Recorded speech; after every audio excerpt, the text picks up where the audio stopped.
you never want to stagnate at your like core that has been your client for years, because at a certain point they start to move on as well. So during the pandemic, it really opened up this world. Like, can we reach all of these new people? We can actually also track quantitatively more so than we had in the past. Welcome to LaunchPod, the show from LogRocket, where we sit down with digital and product leaders. Today, we're talking to Elizabeth Van Bergen, who leads product experience at Phillips, a global high-end auction house. In this episode, we talk about creating a product experience for both tech novices and early adopters, how the auction industry went digital overnight, and why the digital experience is as important as the actual functionality itself. So here's our episode with Elizabeth Van Bergen. Hey, Elizabeth, welcome to the show. Stoked to have you on. How's it going? It's great. Thank you so much for having me. I'm excited about this. Yeah, I'm looking forward to this one. Especially we can just dive right in. One thing I love after we, talked and went through a little bit of background earlier last week, I think living proof right here that liberal arts degrees can lead into all sorts of great blending of the arts and sciences and STEM stuff right here, where you're now running product and experience for one of the giant sources of maybe taste in our modern culture. We like to think that we're a giant source of taste at Phillips, but I have a background in art history. And I think I have said to you multiple times, my dad's just really excited that I've found a way to do something with the degree, which I guess I don't disagree with, but I've been able to make my career what I've wanted it to be.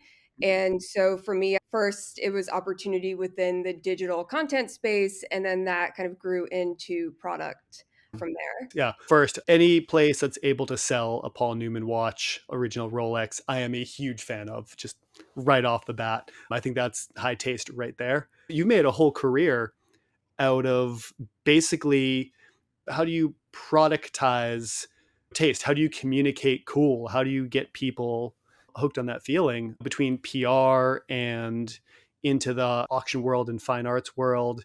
It's been a ride of some pretty cool experiences, huh? Yeah, definitely. So I started within the art world and the auction space in PR.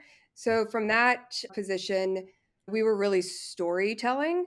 I took storytelling and I turned that into social media, which was more on the content side. And then product isn't that far of a stretch from that, right? You're just storytelling in a different way. So at Phillips, I oversee our experience, and that's across both responsive and our app. And it's interesting. We have these very different objects. Some of them are very specific. Some come with really voracious collecting groups, like watches. The Paul Newman Rolex, for example, was very popular. Also, a timely fact, the Rolex that we sold is actually more than Paul Newman's current New York City apartment is being sold for, That's amazing. which the watch was given to him by Joanne Woodward, and his apartment was also the one that he shared with Joanne Woodward. So I saw that headline recently, which I thought So was maybe fun. she's the lucky charm, actually, I not think Paul. maybe, yeah, Yeah. exactly. So it's interesting because you really have to take objects that are meant to be experienced in person or have very specific nuances to them. A watch, if you're looking at a dial, it's very important. Paintings, the canvas, the brush strokes, additions. Can you see the signature from the artist and the edition number and things like that? So all of these things are really important to show through experience.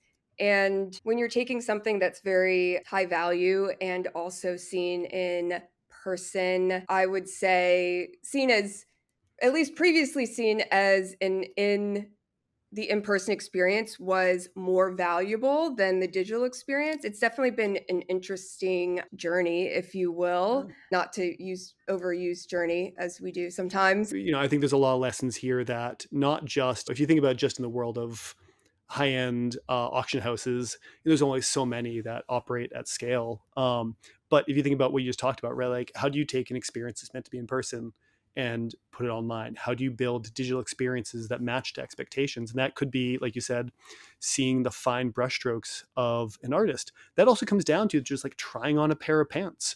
Or Warby Parker years ago had Right. the glasses. You and I both are challenged with vision, it appears. But like that used to be something you had to go, and I would try on dozens. But they came up with the great idea of we'll ship you a bunch and just ship some of them back.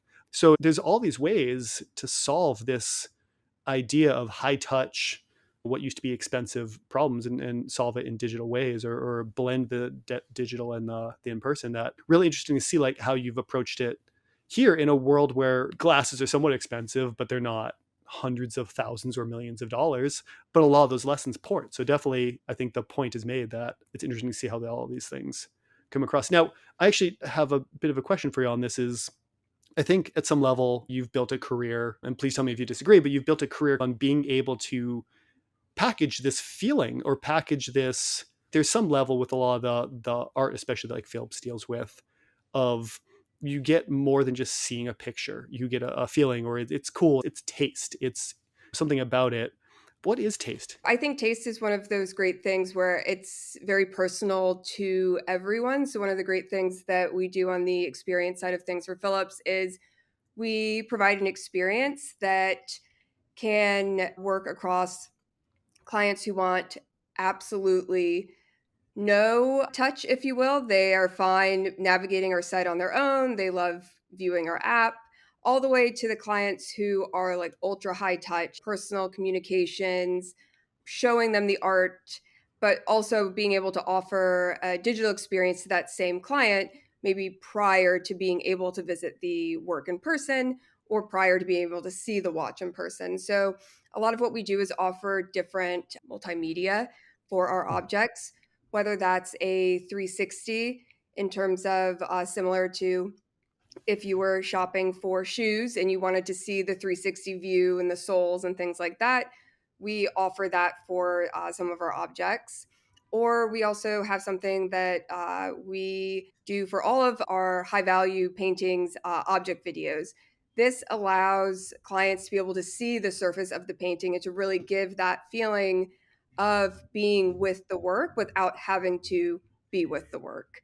So that is one of the biggest things that we try is we try to offer accessibility to what we're selling, no matter where our clients or future buyers or interested parties may be in the world, Yeah. basically. But even zooming out right from Phillips, because I think some of your early experience was right around how do you connect influencers to brands or help transmit this cachet that they have of just their kind of general aura to these brands that want to be associated. And I think oftentimes the most common thing they're going for is some kind of credibility or cool or association with high taste beyond the realm of just the product experience. Yeah. I think certain people are also inclined to have a huge appetite for learning and education, and that can also lend itself to creating taste for the individual.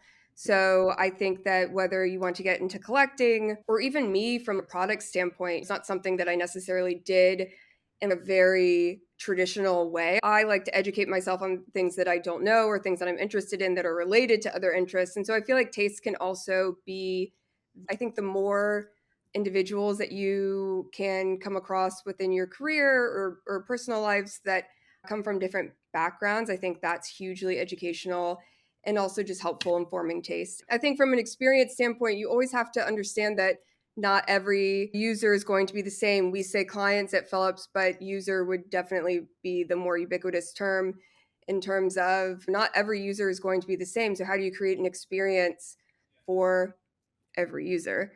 And I think that's a problem that we're all trying to solve or working towards solving. I don't think it's ever like in a finalized state. I think there's always iterating, which is also what I did in content, right? Like may have had a couple of videos or posts do well or partnerships that did well with brands, but you can't keep doing the same thing. You always have to iterate on that. So I take that into products as well. I heard someone recently talking about more applicable to work and how taste applies there is taste is the ability to fairly accurately be able to predict something is going to work or resonate before you actually do it. And this has been one of those things that has been a constant debate with a couple of colleagues of mine across companies is what is taste? How do you learn it? Can you learn it?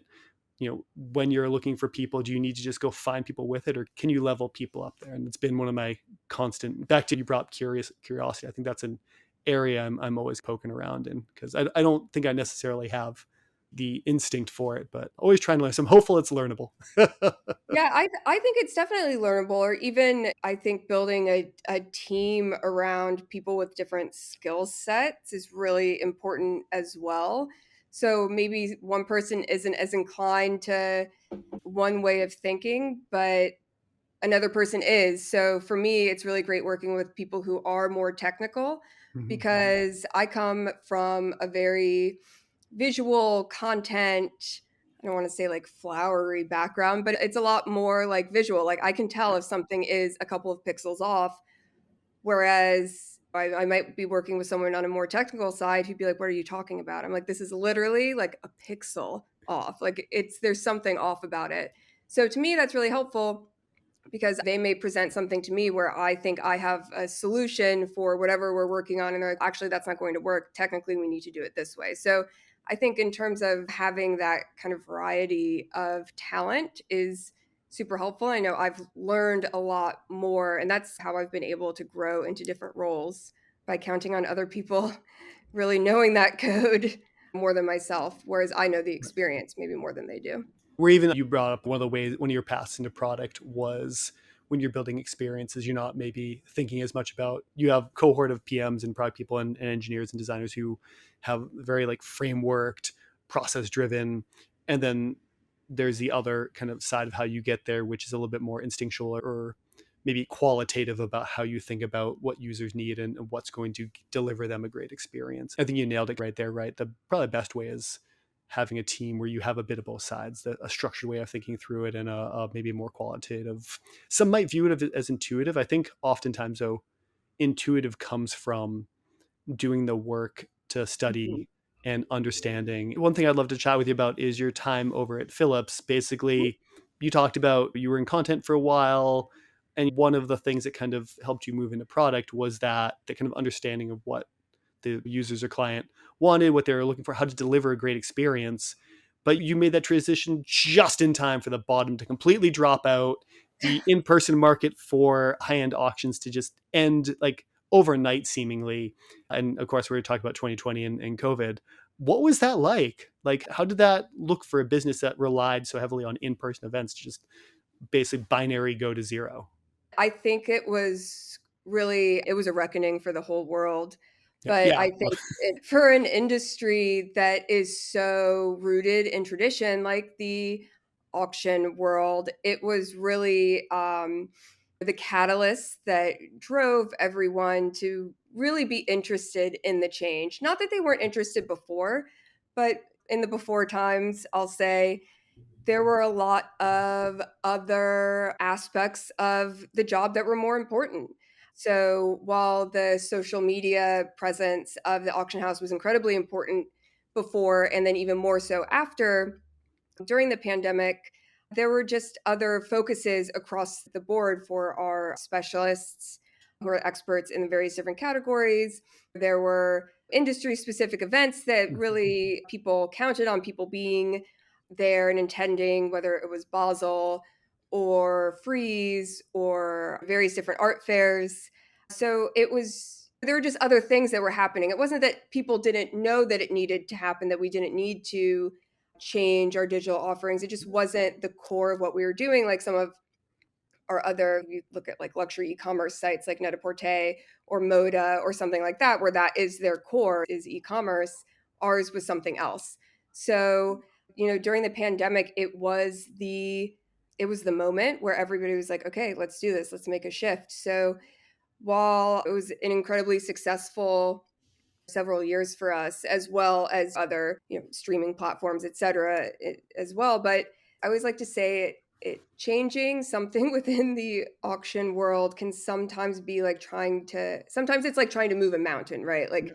you're trying to move a mountain, you're trying to explain something that is maybe very foreign to what our specialists are used to doing. This is how we've done it for 20, 30 years. Some of the people within Phillips in the auction world have done this their entire career, whereas I have been doing this for about 8 years. Some of my colleagues have been here 20, 25 at Phillips for that length of time. So they have a way of working that they're just used to working. So the pandemic was great because it changed everybody's minds, and it rerouted how people were thinking about things. Like, what can I do for this client, or what can I offer them digitally, versus I can't offer them this in gallery experience during their preview, but could we do something on the site? Could we do something on the app? Is there a video we can do for them? Is there a partnership with an influencer that we can do to really show this collection to a wider audience? Because that's also something that auction houses are always looking for, is you're always looking for who is the next generation of buyer and consigner. You never Mhm. want to stagnate at your like core that has been your client for years, because at a certain point they start to move on as well. That's essentially what it Yeah. is. You need to always keep churning this pretty small group of clients that you've been used to always interacting with. So during the pandemic, it really opened up this world, like, oh, actually we can reach all of these people by changing up all of our tactics. And not only can we reach all of these new people using whether it's like digital paid media or something like that, we can actually also track quantitatively more so than we had in the past. So that was really one of the biggest changes, is that everybody was immediately on board. There was no selling anything to anyone. They're like, sure, what do we need to do? And I think we went from having 2 online sales to I think we had 20 or something like that, like immediately. Well, it's still moving a mountain. It's just like one is over millions of years and one's Mount St. Helens blowing. Both of Right, them moved a exactly. mountain. Just one happened in a very binary fashion and forcing. Quickly, very quickly. Yeah. But at the advent of this, it seems like one thing that you did very well that was prescient was seeing social as a channel. What was the thought process there of how you're going to lean in and make this thing happen? Again, in a place where, in an industry where speed of change is not known to be their biggest thing. I think for and also perhaps maybe the wider company, there was really nothing to lose in terms of Yeah. trying something. So I'll credit Phillips forever in that we're quite agile company in terms of being one of the larger auction houses in the industry. And while the auction world takes a while to change, there is a lot of flexibility to try new things at Phillips. People are willing to do so. From my point of view, using Instagram as a paid media channel and leveraging the audience that we were able to reach on there and the data that we were able to get from the interactions that we were having from that channel was a win no matter what. Even if something didn't do well, to me, that was cool, because then we had information to, one, not waste time in doing it again, and two, how can we improve it?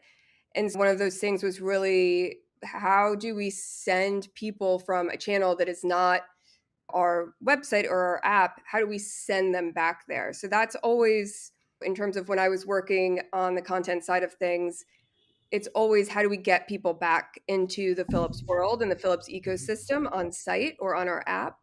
And now my job is, how do I keep people in the experience once they're there? So before it was me getting them there, and now it's me keeping them there. So what is that journey between our site and our app? What is that journey between our pages? What is that journey between our editorial content? How do we make it more seamless? How do we make it easier to use for all of the different clients, whether it's someone who's very tech savvy to someone who might just say, I want this, and then tell an assistant to go and sort it out for them. So how do we set that up for people? That does bring up an interesting point, though. I think looking at the breadth of what you guys over at Phillips sell or auction, I'd wager you have some cohorts of people maybe who are focused on certain products. Like I bet the watch enthusiasts probably a little bit more first mover, early adopter than maybe some folks buying fine oil paintings.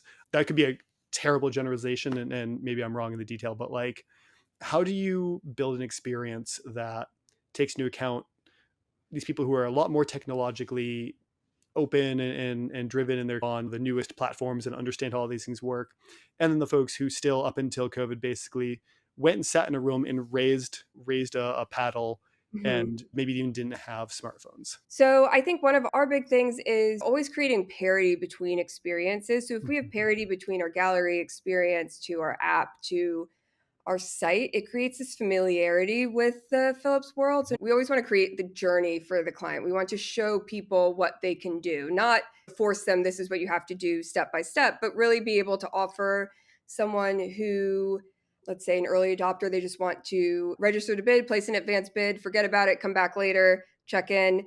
You can do that very easily. Mhm. Someone wants to really learn about that monumental canvas, or we sold a door painted by Basquiat.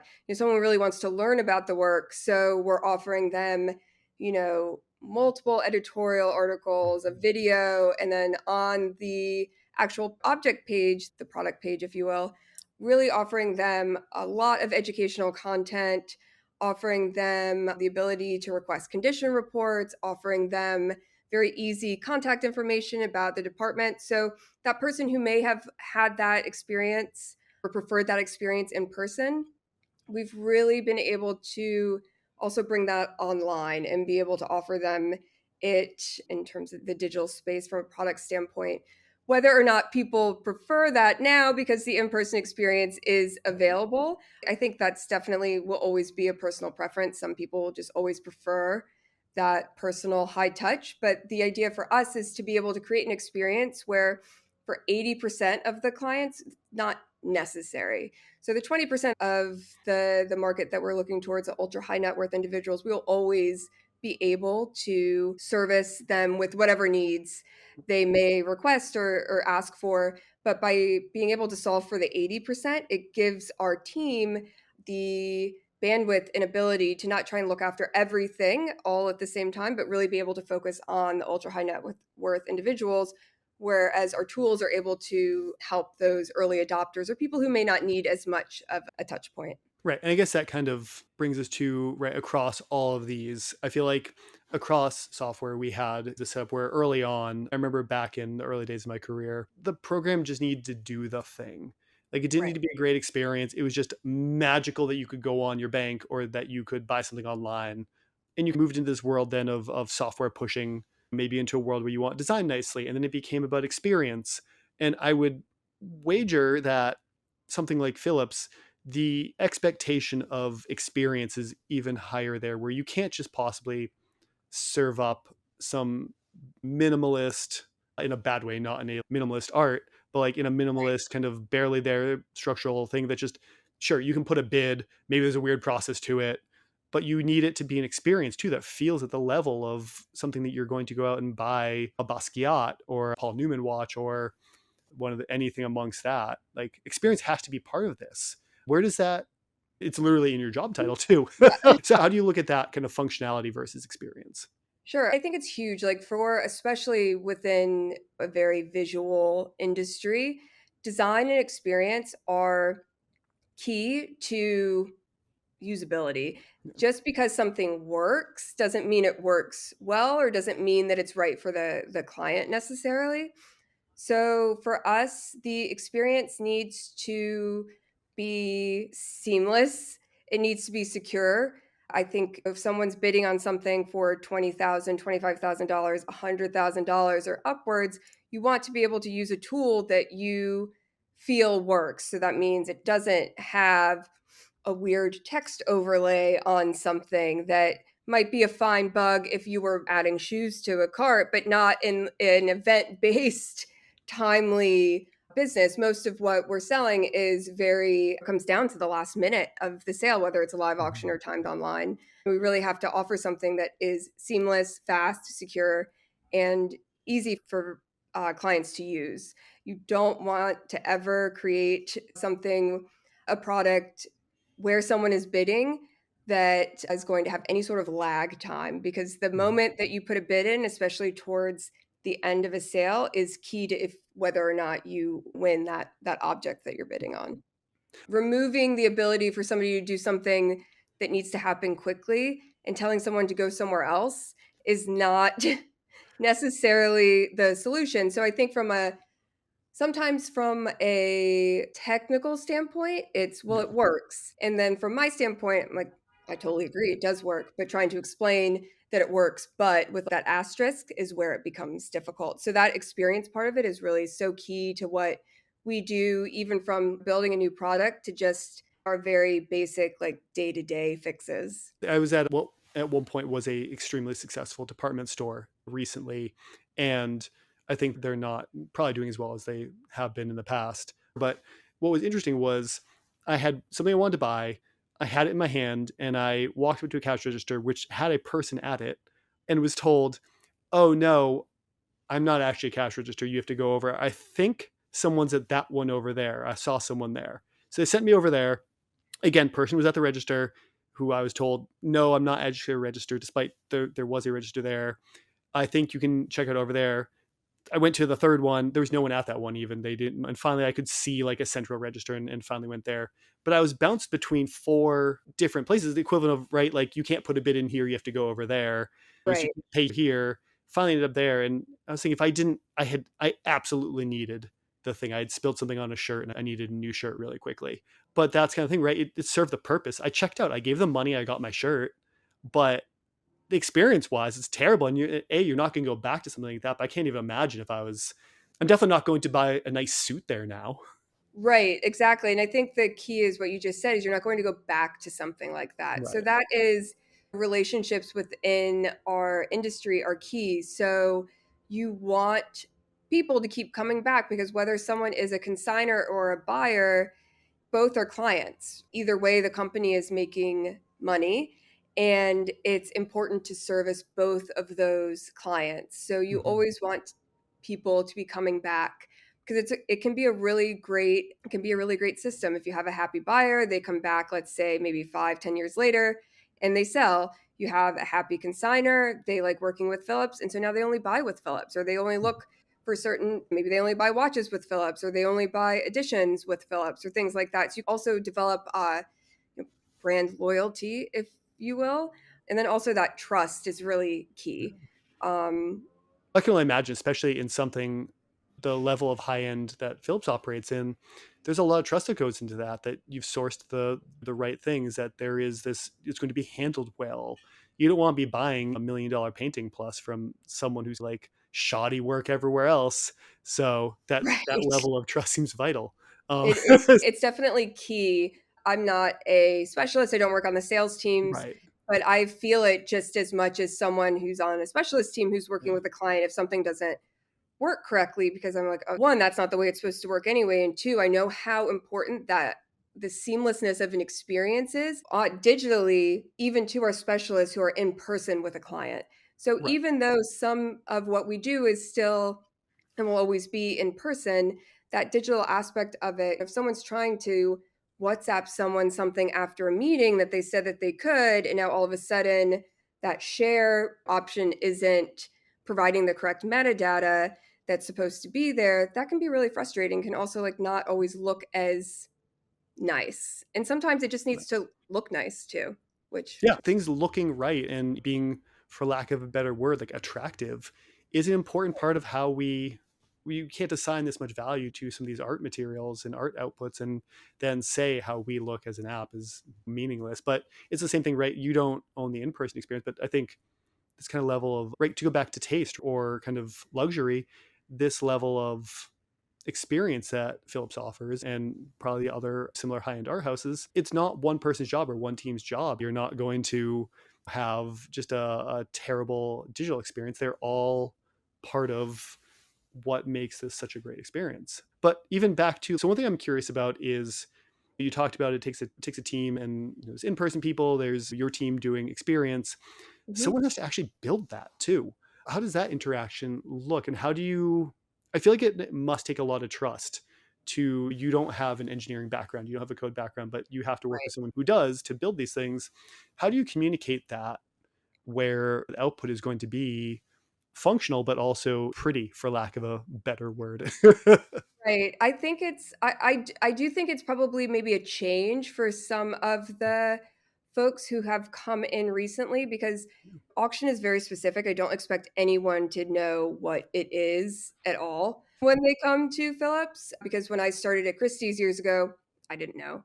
what it was. And there were so many things that people would say I felt like my head was spinning. So a lot of it is just understanding where everybody's expertise lies. Hmm. I have a lot of expertise within the industry in general, and then Phillips, as well as our internal stakeholders within the departments. That is where I have really strong level of expertise. I know how our site and our app publishing functions because I oversee that team. So just in terms of historical knowledge, I have a lot of that background.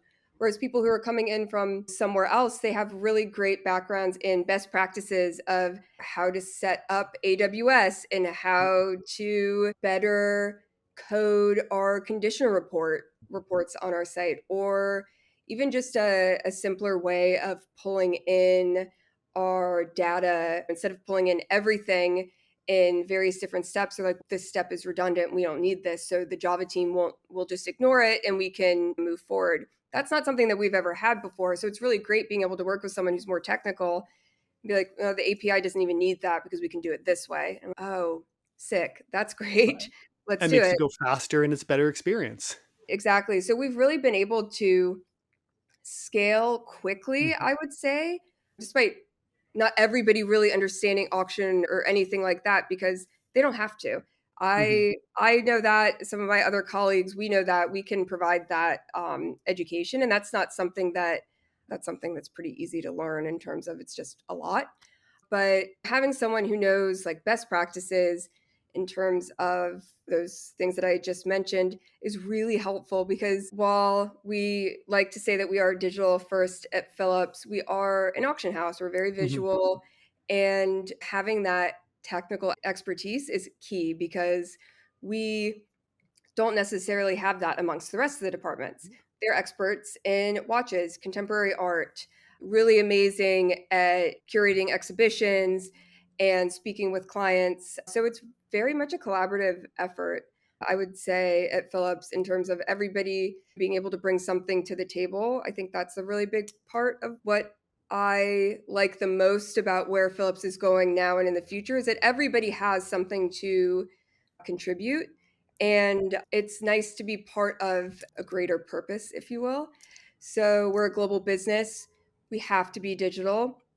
Everybody across our locations needs to be able to have the same access to the same high quality data or features for their clients. So even if they use it a little bit differently, they still need to be able to access the same tools. This has been fantastic. I feel like I learned so much about the art world and a world I dream of one day being able to come in and be a customer of yours, maybe buy one of those Paul Newman watches.